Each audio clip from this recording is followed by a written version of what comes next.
ಇನ್ನು ಗಣೇಶ ಹಬ್ಬದ ಪ್ರಯುಕ್ತ ಬೀದರ್ ಪೊಲೀಸರಿಂದ ಸಹೋದರತೆಯ ಸಭೆಯನ್ನು ಹಮ್ಮಿಕೊಳ್ಳಲಾಯಿತು.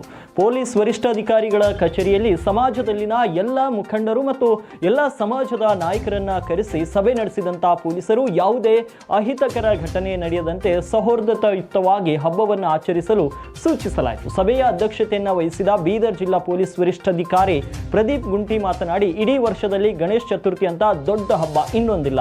ಜಾತ್ಯತೀತರಾಗಿ ದೇಶದ ಜನರೆಲ್ಲರೂ ಸೇರಿ ಅತಿ ವಿಜೃಂಭಣೆಯಿಂದ ಆಚರಿಸುವ ಹಬ್ಬ ಎಂದರೆ ಅದು ಗಣೇಶ ಚತುರ್ಥಿ. ಅಂತಹ ಗಣೇಶ ಹಬ್ಬದಲ್ಲಿ ಯಾವುದೇ ಅಹಿತಕರ ಘಟನೆ ನಡೆಯಬಾರದು ಎಂಬ ಉದ್ದೇಶದಿಂದ ಎಲ್ಲರನ್ನ ಸಮನ್ವಯ ಸಾಧಿಸಿ ಹಬ್ಬವನ್ನು ಆಚರಿಸುವುದು ನಮ್ಮ ಪೊಲೀಸರ ಜವಾಬ್ದಾರಿ. ನಗರದ ಜನರೆಲ್ಲ ಸುರಕ್ಷಿತವಾಗಿ ಮನೆಗೆ ಕಳಿಸುವವರೆಗೂ ನಮ್ಮ ಪೊಲೀಸರು ಮಲಗುವುದಿಲ್ಲ. ಹಾಗಾಗಿ ನಮ್ಮ ಇಲಾಖೆ ನೀಡಿರುವಂತಹ ನಿಯಮಗಳನ್ನು ಪಾಲಿಸಿ ಇಲಾಖೆಗೆ ಸಹಕಾರ ನೀಡಬೇಕು ಅಂತ ತಿಳಿಸಿದ್ದಾರೆ.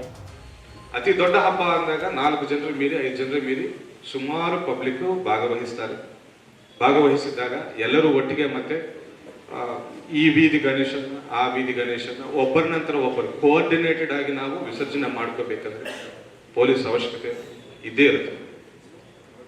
ಈಗ ಲಾಸ್ಟ್ ಟೈಮ್ ನಾವು ನೋಡಿದ್ದೇವೆ, ಎಲ್ಲರೂ ಒಟ್ಟಿಗೆ ನಾವು ಒಂದು ಕಮಾನ್ ಕಡೆ ಸೇರಿಕೊಂಡು ಕಮಾನಿಂದ ಮತ್ತೆ ಚೌಬಾರ ತನಕ ಹೋಗಿ ಚೌಬಾರ ಕಡೆ ಸಾರ್ವತ್ರಿಕ ಗಣೇಶನ ನಾವು ಮತ್ತೆ ಪೂಜೆ ಮಾಡಿಕೊಂಡು ಅಲ್ಲಿಂದ ಮತ್ತೆ ಮೆರವಣಿಗೆ ಹೋಗಬೇಕು. It needs A very coordinated effort ಅಲ್ವಾ? ನೀವೆಲ್ಲರೂ ಬೇರೆ ಬೇರೆ ಭಾಗದಿಂದ ಬರ್ತೀರಾ. ನಮ್ಮ ಗುಂಪಾ ಗಣೇಶನಿಗೂ ಪ್ಲಸ್ ನಮ್ಮ ಮಂಗಲಪೇಟೆ ಗಣೇಶನಿಗೂ ಕೂಡ ನಾವು ಕೋಆರ್ಡಿನೇಷನ್ ಮಾಡಬೇಕು. ನಿಮ್ಮ ಮಧ್ಯೆ ಅಷ್ಟು ಕೋಆರ್ಡಿನೇಷನ್ ಇರಲ್ಲ.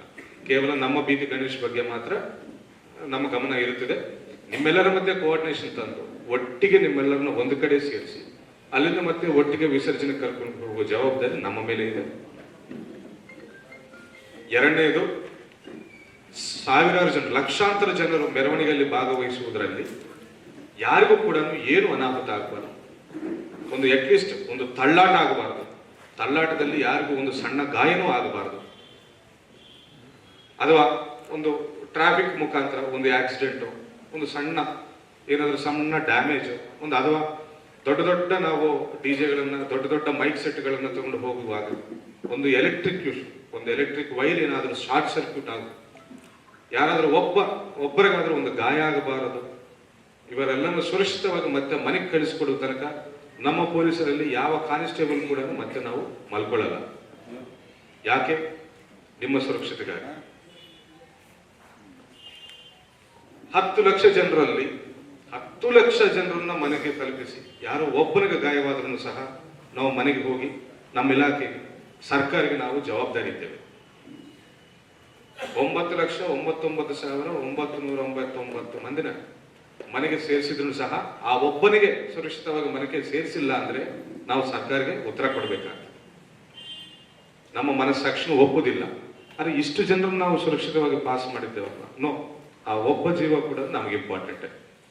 ಅದಕ್ಕೆ ನೀವು ಪ್ರತಿಷ್ಠಾಪನೆ ಮಾಡುವಾಗ ಕೂಡ ಎಲ್ಲ ಕ್ಲಿಯರೆನ್ಸ್ ತಗೊಳ್ಳಿ ಅಂತ ನಾವು ಯಾಕೆ ಕೇಳ್ತೇವೆ ಅಂದ್ರೆ, ನೀವು 15 ಫೀಟ್ 25 ಫೀಟ್ 50 ಫೀಟ್ ಅಂತ ಹೇಳ್ತೀವಿ. ಎಸ್, 50 ಫೀಟ್ ಅದ್ದೂರಿ ನಾನು ಒಪ್ಕೊಳ್ತೇನೆ. ಬಟ್ ಜೀವಕ್ಕೆ ಅಪಾಯನೂ ಆಗಬಾರ್ದಲ್ಲ. ಒಂದು ಲಾರಿ ಮೇಲೆ ಕರ್ಕೊಂಡು ಹೋಗುವಾಗ ಎಲೆಕ್ಟ್ರಿಸಿಟಿ ಕ್ಲಿಯರೆನ್ಸ್ ಇರಬೇಕು, ಫೈರ್ ಡಿಪಾರ್ಟ್ಮೆಂಟ್ ಕ್ಲಿಯರೆನ್ಸ್ ಇರಬೇಕಂತ ನಾವು ಯಾಕೆ ನಿಮ್ಮ ಮೇಲೆ ಒತ್ತಡ ಹಾಕ್ತೇವಂದ್ರೆ ಇದೇ ವಿಷಯಕ್ಕಾಗಿ. ನಿಮಗೆ ಯಾರಿಗೂ ಏನು ಆಗಬಾರದು. ಗಣೇಶೋತ್ಸವ ಸಮಿತಿ ಅಧ್ಯಕ್ಷ ಚಂದ್ರಶೇಖರ್ ಪಾಟೀಲ್ ಗಾದ್ಗಿ ಮಾತನಾಡಿ, ಗಣೇಶ್ ಹಬ್ಬದ ಆಚರಣೆಯ ಸಂದರ್ಭದಲ್ಲಿ ವಿಸರ್ಜನೆ ಒಳ್ಳೆ ರೀತಿಯ ಆಗಬೇಕು. ಅಂದಾಗ ಮಾತ್ರ ಪೊಲೀಸರಿಗೆ ಹಾಗೂ ನಮಗೂ ಯಾವುದೇ ತೊಂದರೆಗಳು ಇರಲ್ಲ. ನಿಮ್ಮಲ್ಲಿ ಯಾವುದೇ ಅನುಮಾನಗಳಿದ್ರೂ ಮಹಾಮಂಡಳಿಯೊಂದಿಗೆ ಚರ್ಚಿಸಿ ಬಗೆಹರಿಸಿಕೊಳ್ಳಬೇಕು ಅಂತ ತಿಳಿಸಿದ್ದಾರೆ.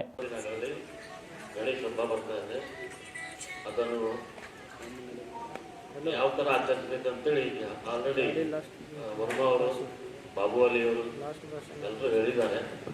ನಾನು ಹೆಚ್ಚಿದೇನು ಹೇಳಕ್ ಹೋಗಲ್ಲ. ಆದ್ರೆ ಮೇನ್ ಸಮಸ್ಯೆ ಏನದ ಅಂತಂದ್ರೆ ವಿಸರ್ಜನೆಯಿಂದ ಅಷ್ಟೇ.